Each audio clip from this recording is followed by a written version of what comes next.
अस्सलाम वालेकुम व्यूअर्स। आज मैंने कुछ सवाल भेजे गए, उनको देखा तो मैंने कहा कि कुछ ही जवाब दे देता हूँ। दो सवाल जो मुझे यहाँ से मिले हैं, जो विरासत दादा पोता के हवाले से जो एक तनाज़ा अक्सर रहता है कि दादा की मौजूदगी में बेटा फौत हो जाता है तो प्रॉपर्टी जो पोता है उसको महरूम किया जाता है, या शरीयत उसको हिस्सा देती है या नहीं देती, एक शरई मामला है। लेकिन हमारा कानून जो है वो उसमें सेक्शन 4 के तहत उसको ये हक़ देता है जो उसके वालिद का था। तो इस हवाले से ये दो सवाल हैं जो मुझसे किए गए, मैं उनका बराह रास्त जवाब देना चाहूँगा। तो एक हैं शम्मा अनम साहिबा, उन्होंने सवाल किया है कि दादा की ज़िंदगी में वालिद जो है उसका बेटा जो है फौत हो जाए तो क्या पोते हक़ से महरूम हो जाते हैं। वो कहती हैं कि हम जिस घर में 45 साल से रह रहे हैं कि वो हमें वहाँ से निकलने को कहा जा रहा है, हमें बस घर चाहिए और कुछ नहीं चाहिए। तो ये दरअसल पोती हैं जो एक उनका बेटा फौत हो गया है, उनका वालिद फौत हो गया है, दादा जो था वो ज़िंदा था जब तक, तो वो तो प्रोटेक्ट करते रहे। जैसे ही दादा फौत हुए हैं तो पीछे उनके जो चचा हैं उन्होंने इनको निकलने को कहा। तो इस हवाले से मैं जवाब आपको जो दूंगा वो ये है कि ये जो दादा है ना, वो जैसे वफात पाते हैं उसके बाद जो उनके प्री डिसीज्ड सन है या और डॉटर है, यानी उनसे पहले जो बेटा बेटी फौत हुआ है, तो वो एक तरह से वसीयत का हुक्म भी इसलिए दिया गया है, अल्लाह ताला ने जो ये हक़ दिया है कि 1/3 का तीसरे हिस्से की वसीयत कर दी जाए। तो शरई तौर पर तो ये है कि उनको वो महरूम हो जाते हैं, लेकिन उसका जो उसकी तलाफ़ी है वो वसीयत के ज़रिए ही की गई है, ताकि जो पोता पोती रह गए हैं और वो इस काबिल नहीं हैं, कमज़ोर हैं, माली तौर पर परेशान हैं, तो उनकी तलाफ़ी के लिए उनको कंपनसेट किया जा सके। तो ये कानून सेक्शन 4 फैमिली लॉज आर्डिनेंस इसलिए बनाया गया था दरअसल। तो अब चूँकि ये कानून की शक्ल अख्तियार कर चुका है और इसमें इसका जो पोता पोती है उसका उसी तरह हक़ है जिस तरह के अगर इनका वालिद ज़िंदा होता अपने वालिद की वफ़ात के बाद, उसी तरीके से। तो अब ये कहते हैं कि हम इस घर से निकालना चाहते हैं। तो अब ये जो राइट है, अब अगर आप पटवारी के पास जाते हैं, तहसीलदार के पास जाते हैं, तो वो कहेंगे कि आप शरई तौर पर वारिस नहीं हैं, तो वहाँ पर आपको ये कुछ नहीं मिलेगा। आपको जाना पड़ेगा सिविल कोर्ट के अंदर, वहाँ पर आपको ये दावा करना पड़ेगा कि आप जो है उनके प्री डिसीज्ड फादर और डॉटर जो भी है उसकी औलाद है और डायरेक्ट औलाद है।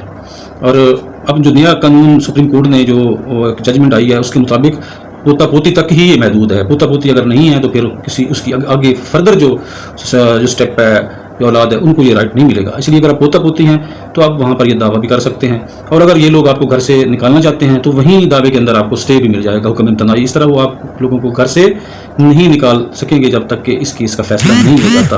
तो असल बात यह है कि आप हिम्मत करें, अपनी कोर्ट तक ज़रूर जाएं, किसी अच्छे जो आपको वहाँ पर एक अच्छा वकील जो संजीदा वकील हो, ठीक है ना, दीवानी जानता हो, उनके पास जाएं और जहाँ जाकर आप अपना दावा करें। आपका ये दावा डिग्री होगा और आपको ये राइट ज़रूर मिलेगा। तो ये जो है ये शमा अनम साहब आपके लिए जवाब है। इसके अलावा मेरा व्हाट्सअप नंबर भी है 333 है 0333 6226 108। तो वहाँ पर आप इससे कनेक्टेड कोई सवाल पूछना चाहें तो आप वॉइस मैसेज करके पूछ सकते हैं, क्योंकि यहाँ पर मैं ज़रा मुश्किल होता है कि टाइप करके और टेक्स्ट के ज़रिए सवालों का जवाब दिया जाए, कई दफ़ा तो समझ ही नहीं आती, ठीक है। तो इस तरह बहुत से सवाल हैं जिसकी समझ नहीं आती, तो मैंने आपको नंबर बताया है कि वॉइस मैसेज करके आप सवाल पूछ सकते हैं।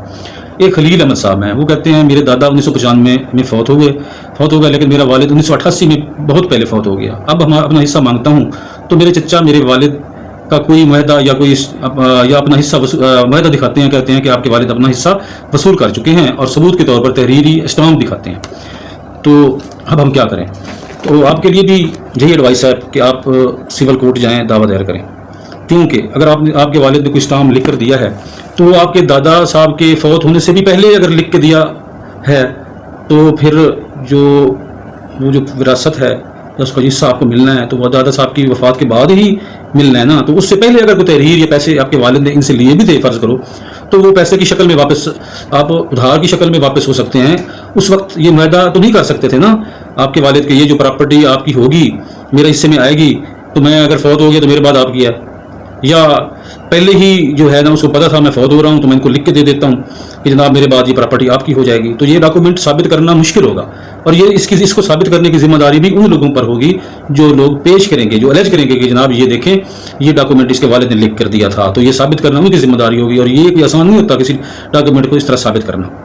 इस तरीके से परेशानी की कोई बात नहीं है, ये दावा आपका डिग्री होने के मैक्सिमम चांस हैं, और ये जो डॉक्यूमेंट आपको दिखाते हैं ये इससे रेलिवेंट नहीं होगा, ठीक है। ये जो डॉक्यूमेंट होगा इसकी कोई वैल्यू नहीं है, क्योंकि वो अपनी ज़िंदगी में अगर इनसे कोई लेन देन कर चुके हैं तो उनको पता नहीं था कि वो फौत होने वाले हैं, तो वो फौत हो गए।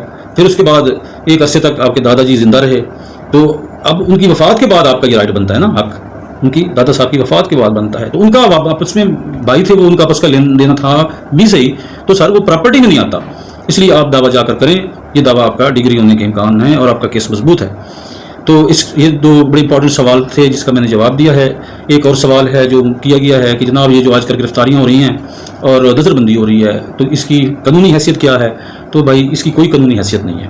यानी अब किसी को ना यानी पॉलिटिकल विक्टिमाइजेशन आप नहीं कर सकते, अपने सियासी मुखालिफ को नज़रबंद नहीं कर सकते आप। ये एक जो सियासी मुखालिफ है उसको ये हक है कि वो अपना मुद्दा बयान करे, उसको हक है कि वो अपनी स्पीच करे, लोगों को इकट्ठा करे, एसोसिएशन कर सकता है, जलसा कर सकता है, और अपनी जो एक मैनिफेस्टो है उसको बयान कर सकता है। ये एक बुनियादी हक है, फंडामेंटल राइट्स में आता है। अगर कोई इसको आज ये कर रहा है तो वो ये ना समझें कि हमने जो कर लिया है, ये जो हम कर रहे हैं तो जो हो गया नहीं, इसके कंसिक्वेंसेस होंगे बाद में आगे भी चल के। ये लोग जो कानून को हाथ में ले रहे हैं, आइन को हाथ में ले रहे हैं, उनको कंसिक्वेंसेस भुगतने पड़ेंगे आगे चल के।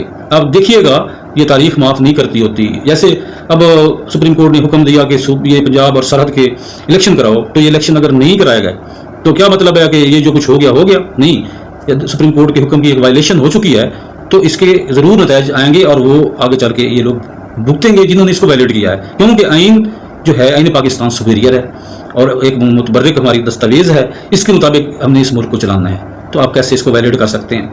फंडामेंटल राइट्स को कैसे आप जो है, आप कैसे किसी को अरेस्ट कर सकते हैं बगैर किसी मुकदमे के?